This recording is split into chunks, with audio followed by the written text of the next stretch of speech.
investor who became famous for predicting the massive 2008 housing market collapse in the US appears to have recently placed a big bet against the US stock market. In case you've been living under a rock, it seems that both Warren Buffett and Michael Burry are priming for a massive market crash. Both Burry and Buffett have very different strategies for a recession, and while making this video I learned one way that I could improve my portfolio for an upcoming recession, and the best part is that it's super simple and I can implement it today and it doesn't involve shorting the S&P 500. Before we get into the nitty-gritty, I need to explain the two bets. Burry has issued a 1.6 billion put option on the S&P 500, while Buffett is sitting on about 140 billion in cash and treasury bonds. So the way I see it, we have three options.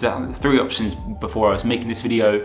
I could be shorting the market, hoarding more cash, or just holding tight until the cycle is over and we're back into a bull market again, whenever that will be. So can we make money in the short term is the general gist, and how do we go about doing that, and what are the strategies of the two very different style of investors, Burry and Buffett. While making this video, I actually discovered a fourth option that is actually better than all three of those, and I'll get into that later on in the video. But first, to understand why the fourth option works, let me explain Burry's $1.6 billion bet a bit more. So on the left here, we have Scion Asset Management, which is Michael Burry's hedge fund in Q1 2023. And then on the right, we have in Q2 2023, and you can see how much bigger this $1.6 billion short is compared to Burry's portfolio of stocks. However, New Money has just released a video which is very interesting, which breaks down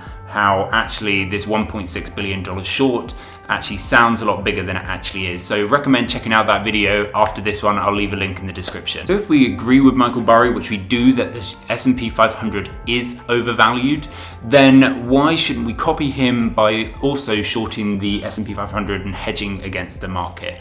First of all, why do we believe that the S&P 500 is overvalued? The best indicator for value on the S&P 500 is the 𝗱𝗀𝗄 PE, which the reason it's such a good indicator is because it takes the earnings from the last 5 years, not just the most recent earnings. If you take the most recent earnings, they're going to be incredibly volatile, and you're going to get a PE that is not really a good representation of the S&P 500's earnings as a whole. So the 𝗱𝗀𝗄 PE takes earnings from the last 5 years and creates an average. And so back in 2008, when the PE was made to be really high because of a sudden drop in earnings, a lot of people thought, oh my God, we've got to dump the S&P 500, but those that listened to the 𝗱𝗀𝗄 PE would have realized that actually the earnings of those 500 companies are really, really good. It's just a freak year.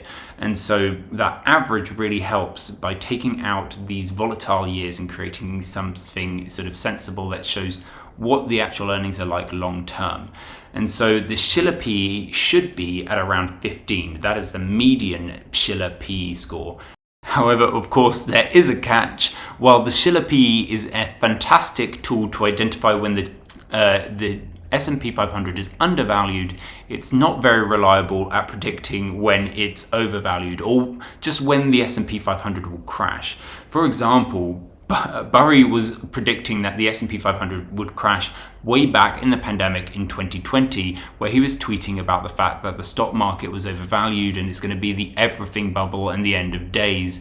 He's since admitted that he was wrong there, and we've seen one of the craziest bull runs in market history. So not only is Burry not always right, but the 𝗱𝗀𝗄 PE ratio is extremely unreliable at predicting when the market is overvalued. It is primarily a good tool for working out when the market is undervalued. In my personal opinion, Charlie Munger and Warren Buffett have a much better strategy for how to deal with these market conditions. And what's really great about it is it's super safe and it can be implemented by anyone in just a few minutes. And so before I explain how that works, what is their strategy? Rather than trying to predict storms, you should instead try and navigate them. When you look at Berkshire Hathaway's chart, it may look like a terrific compounder today, which it is, but when you look back, when you take out its massive bull run, you actually see some points where Berkshire Hathaway really struggled, especially back in 2008, where its value dropped by half. Now, I can't find Buffett's clip talking about this specifically, but I was managed to find one from Charlie Munger on how to handle market crashes like this. What happened is the value of my partnership where I was running went down by 50% in 1 year. And now the market went down 40% or something. It was a once in 30-year recession. I mean, monopoly newspapers were selling at 4 times earnings. At the bottom tick, I was down from the peak 50%. You're right about that.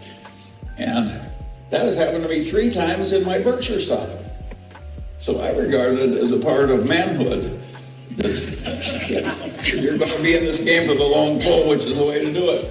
You better be able to handle a 50% decline without fussing too much about it. And so my lesson to all of you is conduct your life so that you can handle a 50% decline with a plum and grace. Don't try to avoid it. It will come. In fact, I would say if it doesn't come, you're not being aggressive enough.